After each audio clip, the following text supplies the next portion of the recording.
ಕರೆದಿದ್ದೀವಿ. ನಾವು ಈ ಕಾರ್ಯಕ್ರಮದಲ್ಲಿ ಯಾವುದೇ ರೀತಿಯ ರಾಜಕೀಯ ಮಾಡೋದು ಬೇಡ. ಈಗ ಸರ್ಕಾರ ಕಾರ್ಯಕ್ರಮ ಕೂಡ ಇದೆ ಅಂತ ಹೇಳ್ತಾ ಇದ್ದೀರಾ. ಅದರಿಂದ ನಾವು ಈ ಕಾರ್ಯಕ್ರಮವನ್ನು ರಾಜಕೀಯವಾಗಿ ಬಿಂಬಿಸ್ಕೊಂಡು ಬೇರೆ ಬೇರೆ ರೀತಿಯ ಅರ್ಥ ಕೊಡೋ ಥರ ನಾವು ಮಾಡೋದು ಬೇಡ. ತಮ್ಮ ಸಲಹೆಗಳನ್ನು ಪಡೆಯಲು ಮಾತ್ರ ಇವತ್ತು ಕರೆದಿದ್ದೀವಿ. ಈಗ ಚರ್ಚೆಗಳು ಬಂದಾಗ ಒಬ್ಬೊಬ್ಬರು ಒಂದೊಂದು ಥರ ಹೇಳ್ತಾರೆ. ಅದಕ್ಕೋಸ್ಕರನೇ ಆ ಚರ್ಚೆ ಮಾಡಲು, ಎಲ್ಲರ ಅಭಿಪ್ರಾಯಗಳನ್ನು ಸಂಗ್ರಹಿಸಲು, ವಿಷಯಗಳನ್ನು ತಿಳ್ಕೊಳ್ಳಲು ಇವತ್ತು ಈ ಕಾರ್ಯಕ್ರಮವನ್ನು ನಾವು ಕರೆದಿದ್ದೀವಿ. ಕಾಂಗ್ರೆಸ್ ಪಕ್ಷದಿಂದ ಕಾಂಗ್ರೆಸ್ ಪಕ್ಷಕ್ಕೆ ಸರ್ವ ಜನಾಂಗದವರು ಕೂಡ ಈ ಕಾರ್ಯಕ್ರಮದಲ್ಲಿ ಪಾಲ್ಗೊಳ್ತಾರೆ, ಅದರಲ್ಲಿ ಡೌಟೇ ಇಲ್ಲ. ಆದರೆ ಕಾರ್ಯಕ್ರಮವನ್ನು ರೂಪಿಸಕ್ಕೆ ನಮ್ಮ ಸಂಘ ಪರಿವಾರದವರನ್ನ ವಿಶ್ವಾಸಕ್ಕೆ ತಗೊಳ್ಳಬೇಕು ಅನ್ನುವ ಉದ್ದೇಶದಿಂದ ನಾವು ಇಲ್ಲಿ ಸಂಘ ಪರಿವಾರದವರನ್ನು ಜಾಸ್ತಿ ಕರೆದಿರ್ಬೋದು. ದಯವಿಟ್ಟು ಅನ್ಯತಾ ಭಾವಿಸಬೇಡಿ, ಕ್ಷಮಿಸಬೇಕು. ಕಾರ್ಯಕ್ರಮದಲ್ಲಿ ಎಲ್ಲ ಜಾತಿಯ ಧರ್ಮದವರು ಕೂಡ ಕಾಂಗ್ರೆಸ್ ಪಕ್ಷದಿಂದ ಇಲ್ಲಿ ಪಾಲ್ಗೊಳ್ಳಕ್ಕೆ ಎಲ್ಲ ನಾವು ರೂಪುರೇಷೆಗಳನ್ನು ಮಾಡಿಕೊಂಡಿದ್ದೇವೆ. ಕಾರ್ಯಕ್ರಮ ಸರ್ಕಾರದ ಕಾರ್ಯಕ್ರಮ ಬೆಳಗ್ಗೆ ಇರುತ್ತೆ. ನಾನು ನಿಮ್ಮನ್ನು ಸಲಹೆ ಪಡಿತೀನಿ, ಇದಕ್ಕೆ SR ಹೇಳಿ ಪರವಾಗಿಲ್ಲ. ಮಧ್ಯಾಹ್ನ ಏನಾದರೂ ಮಾಡೋಕ್ಕಾಗುತ್ತಾ, ಇಲ್ಲ ಬೇರೆ ದಿನ ಮಾಡೋಣ ಅನ್ನೋದು ಒಂದು ಸಲಹೆ ಕೊಡಬಹುದು. ಎಲ್ಲ ಹಿರಿಯರಿದ್ದೀರಾ. ಮಧ್ಯಾಹ್ನ 4 ಗಂಟೆಗೆ ಏನಾದರೂ ಮಾಡೋಕ್ಕೆ ಅವಕಾಶ ಇದೆಯಾ, ಇಲ್ಲ ಬೇರೆ ದಿನ ಮಾಡೋಣ ಅಂತ ಒಂದು ಸಲಹೆ ಕೊಟ್ಟರೆ ಒಳ್ಳೇದಂತ ಹೇಳ್ತೀನಿ. ನೆಕ್ಸ್ಟ್ ಸಂಡೇ ಬರೋದು 15ನೇ ತಾರೀಕು ಸಂಡೇ ಮಾಡೋಣ, ಇಲ್ಲ ರಜಾ ದಿನ ಮಾಡೋಣ, ಇಲ್ಲ ಬೇರೆ ದಿನ ಮಾಡೋದು ಒಂದು ಸಲಹೆಯನ್ನು ಕೊಡಬೇಕು.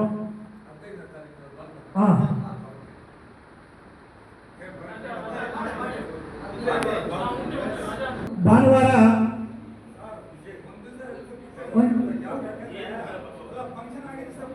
ನೋಡಿ, ನಮ್ದು ಕಾರ್ಯಕ್ರಮನೇ ಬೇರೆ, ನಮ್ಮ ರೂಪುರೇಷೆಗಳೇ ಬೇರೆ. 15ನೇ ತಾರೀಕು ಭಾನುವಾರ ಮಾಡೋಣ ಅಂತ ಎಲ್ಲ ಮುಖಂಡರು ಸಲಹೆ ಕೊಡ್ತಾ ಇದ್ದಾರೆ.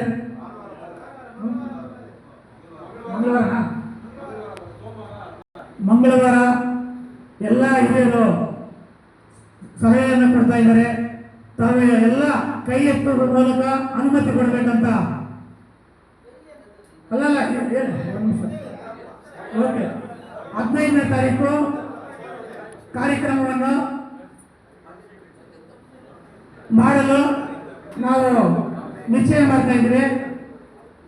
ಕಾರ್ಯಕ್ರಮವನ್ನು ಸ್ಥಳ ಆವಾಗಲೇ ಒಂದು ನಮ್ಮ ಹಿರಿಯರು ಸಲಹೆಯನ್ನು ಕೊಟ್ಟರು. ದಯವಿಟ್ಟು ಯಾವುದೇ ಕಾರ್ಯಕ್ರಮವನ್ನು ಮಾಡಬೇಕಾದ್ರೆ ಅವರು ಸ್ವಾರ್ಥ ಕೂಡ ಇರುತ್ತೆ, ದಯವಿಟ್ಟು ಅನ್ಯತಾ ಭಾವಿಸಬೇಡಿ. ಅದರಿಂದ ಆ ಕಾರ್ಯಕ್ರಮವನ್ನು, ಎಲ್ಲ ಕಾರ್ಯಕ್ರಮಗಳನ್ನು ನಮ್ಮ ಕಾಂಗ್ರೆಸ್ ಕಚೇರಿ ಮುಂದೆ ಮಾಡೋದ್ರಿಂದ ಆ ಕಾರ್ಯಕ್ರಮವನ್ನು ಕಾಂಗ್ರೆಸ್ ಕಚೇರಿ ಮುಂದೆನೇ ಆಯೋಜನೆ ಮಾಡ್ತಾ ಇದ್ದೀವಿ. ಮೂರನೇದು, ಬಾಬಾ ಸಾಹೇಬ್ ಅಂಬೇಡ್ಕರ್ ಅವರ ಜಯಂತಿ, ಬಾಬಾ ಜಗಜೀವನರಾಮ್ ಜಯಂತಿ ಮತ್ತು ಬುದ್ಧನ ಜಯಂತಿ 3 ಒಂದೇ ದಿವಸ ಮಾಡಕ್ಕೆ ಹಿರಿಯರು ಸಲಹೆ ಕೊಟ್ಟಿದ್ದಾರೆ. ಇದರಲ್ಲಿ ಏನಾದರೂ ಓಕೆ, 3 ಸೇರಿ ಒಂದೇ ದಿವಸ 15ನೇ ತಾರೀಕು ನಾವು ಮಾಡಲು ಎಲ್ಲ ಮುಖಂಡರು ತೀರ್ಮಾನ ಮಾಡಿದ್ದಾರೆ.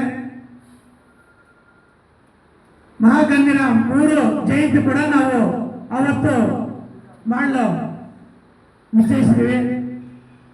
ಆವಾಗಲೇ ಒಂದು 2-3 ಹೇಳಿದ್ರು, ಕಳೆದ ವರ್ಷ ಒಂದು ಕಾರ್ಯಕ್ರಮವನ್ನು ಮಾಡುವಾಗ ಪೂರ್ಣ ಚೆನ್ನಾಗಿತ್ತು ಕಾರ್ಯಕ್ರಮ, ಆದರೆ ಪೂರ್ಣ ಪ್ರಮಾಣದಲ್ಲಿ ಇಲ್ಲ ಅಂತ. ನಿಜವಾಗ್ಲೂ ನೀಲಕಂಠನವರು ಈಗ ಇಲ್ಲ, ನನಗೆ ಸುಮಾರು ಸಲ ಹೇಳಿದ್ದಾರೆ, ಇನ್ನೂ ಪೂರ್ವ ಪ್ರಮಾಣದಲ್ಲಿ ನಾವು ಈ ಕಾರ್ಯಕ್ರಮವನ್ನು ಆಯೋಜನೆ ಮಾಡಬಹುದಿತ್ತು ಅಂತ ನನಗೆ ಕೂಡ ಸಲಹೆಯನ್ನು ಕೊಟ್ಟಿದ್ರು. ಈ ವರ್ಷ ಅದನ್ನು ನಾವು ಎಲ್ಲ ಮುಖಂಡರ ಸಲಹೆ ಮೇರೆಗೆ ಪೂರ್ಣ ಪ್ರಮಾಣದಲ್ಲಿ ಒಳ್ಳೆ ಕಾರ್ಯಕ್ರಮವನ್ನು ನಮ್ಮ ಹೇಳಿದಂಗೆ ಅರ್ಥಪೂರ್ಣವಾಗಿ ಈ ಕಾರ್ಯಕ್ರಮವನ್ನು ಅದ್ದೂರಿಯಾಗಿಲ್ಲ ಅಂತಂದ್ರು ಅರ್ಥಪೂರ್ಣವಾಗಿ ಕಾರ್ಯಕ್ರಮವನ್ನು ಆಯೋಜನೆ ಮಾಡೋಣಂತ ಹೇಳ್ತಾ ಇದ್ದೀವಿ. ಆಮೇಲೆ ಯಾರಾದರೂ ಚಿಂತಕ ಮಂಥನ ಬಗ್ಗೆ ಹೇಳಿದ್ರು ಅವಾಗಲೇ ಕರೆಸಬೇಕು ಅಂತ, ಅದರ ಬಗ್ಗೆ ತಾವುಗಳೇ ಯಾರಾದರೂ ಜವಾಬ್ದಾರಿ ತಗೊಂಡ್ರೆ ಒಳ್ಳೆಯದು. ನನಗೆ ಅದ್ರ ಬಗ್ಗೆ ಸ್ವಲ್ಪ ಮಾಹಿತಿ ಕಡಿಮೆ ಇದೆ, ತಾವೇ ಅದರ ಬಗ್ಗೆ ಬಾಬಾ ಸಾಹೇಬ್ ಅಂಬೇಡ್ಕರ್ ವಿಚಾರಗಳನ್ನು ಎಲ್ಲರಿಗೂ ತಿಳಿಸುವ ತರ ಯಾವುದಾದ್ರೂ ಪುಸ್ತಕವನ್ನು ಕೊಡಿ ಅಂತ ಒಂದು ಸಲಹೆ ಕೊಟ್ಟರು. ನಮ್ಮ ಕಾಂಗ್ರೆಸ್ ಪಕ್ಷದಿಂದ ಎಲ್ಲ ಮುಖಂಡರ ಸಮ್ಮುಖದಲ್ಲಿ ಕೊಡಕ್ಕೆ ಓಕೆ, ತೊಂದರೆ ಇಲ್ಲ. ಆದರೆ ಬಾಬಾ ಸಾಹೇಬ್ ಅಂಬೇಡ್ಕರ್ ಜೀವನ ಚರಿತ್ರೆ ಅಥವಾ ಸಂವಿಧಾನದ ಪುಸ್ತಕ ಅನ್ನೋದು ಒಂದು ಸಂವಿಧಾನದ ಬಗ್ಗೆ ಓಕೆ, ಅದರ ಜವಾಬ್ದಾರಿಯನ್ನೇ